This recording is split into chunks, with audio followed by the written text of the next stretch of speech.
اللہم صلی علی محمد۔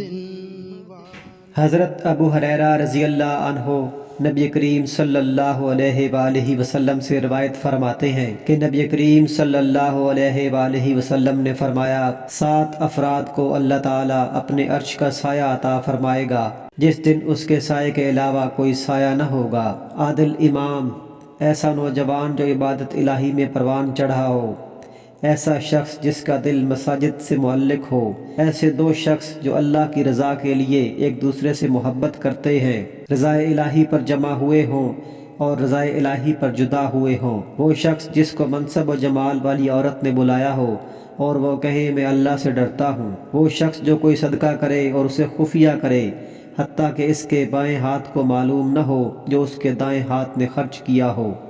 وہ شخص جو تنہائی میں اللہ کا ذکر کرے اور اس کی آنکھوں سے آنسو بہہ پڑے۔ بے شک اللہ اور اس کے فرشتے درود بھیجتے ہیں نبی کریم صلی اللہ علیہ وآلہ وسلم پر۔